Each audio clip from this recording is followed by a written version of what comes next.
Fair warning, this video does contain spoilers for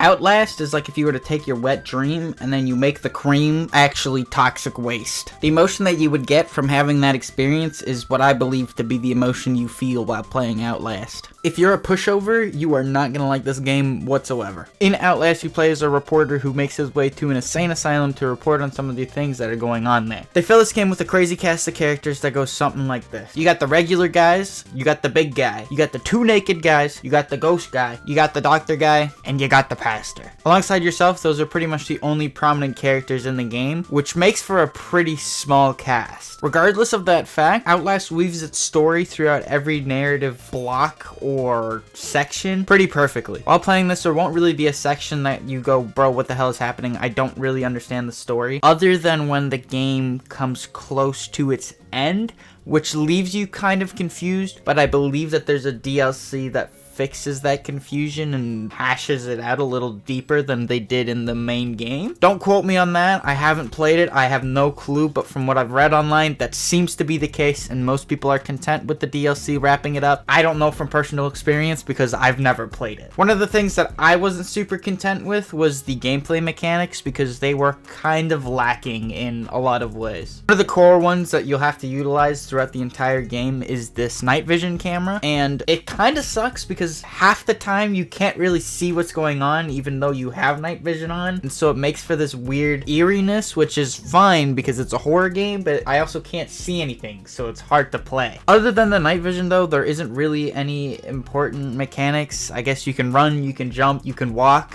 That's about it. It would have been really nice to see some more gameplay mechanics implemented, like maybe give me a torch or give me like a something else that I can smack the bad guys with. Something to stun them. Something to make it a little bit more tactically engaging, which I know isn't really the point of the game. It's more of a like documentation, collect the lore, figure out what's happening game. But it would have been fun to kind of like hit them over the head with a bat and be able to run away or something. I don't know. Personally, that would have been really fun, and I think it would have made some good bits for like different YouTube videos and stuff, but it's not in there, which kind of sucks. Gameplay mechanics aside, I really think they hit the hammer on the nail, or whatever the saying is, with the atmosphere. Outlast really makes you feel like you are in an insane asylum. You'll just be walking around, waltzing your way through the hallways, and there'll be this guy who jumps out of nowhere and like throws something on the floor, or there's this guy walking around banging his head against the wall, or these people just sitting there praying, and a bajillion other things that these random hobo-jobo little insane asylum lackey guys are doing that make this game so much more entertaining, just because you always have someone doing something somewhere. Another thing that is worth noting is that this game has probably a bajillion trigger warnings at the start of it, which if you tend to get triggered by things like gore or violence or nudity and those kinds of things, definitely take a look at that warning before you play this game, because once you start playing it, they don't really hold back. For those of you who don't get triggered by those things, you will be happy to know that they use them very well, and they use them to really get the point across and really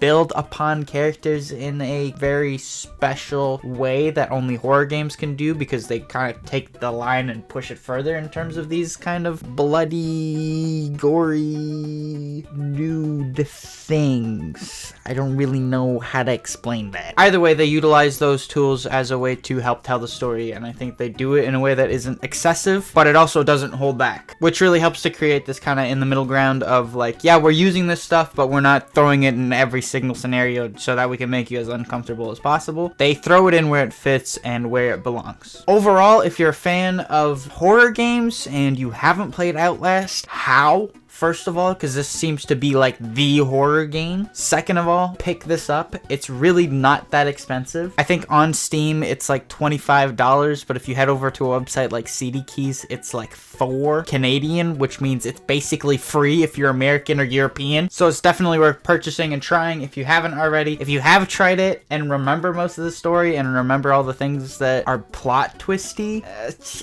I mean, you could throw it on if you don't have nothing else to do, but it's not the most thrilling or riveting thing to replay, at least in my personal opinion. Anyway, that's all I gotta say. I am not gonna keep yapping till 8 minutes because I don't make any money off of this, so it doesn't even matter. If you agreed with what I said, please leave a comment, and if you disagreed, leave a like. Anyway, as always, thank you for watching. I really do appreciate it. If you don't mind subscribing, I would absolutely love that. And gameplay videos come out every Monday at 11:45 a.m. and then reviews, if I had the time to make one, will come out on Fridays at 11:45 a.m. So if you like gameplay videos, make sure you check out some of the ones on the channel. And if you like review videos, I think there's like 3 or 4 other ones on the channel right now, so be sure to check those ones out. Alright, I'm done. I hope you enjoyed, and I will catch you in the next one.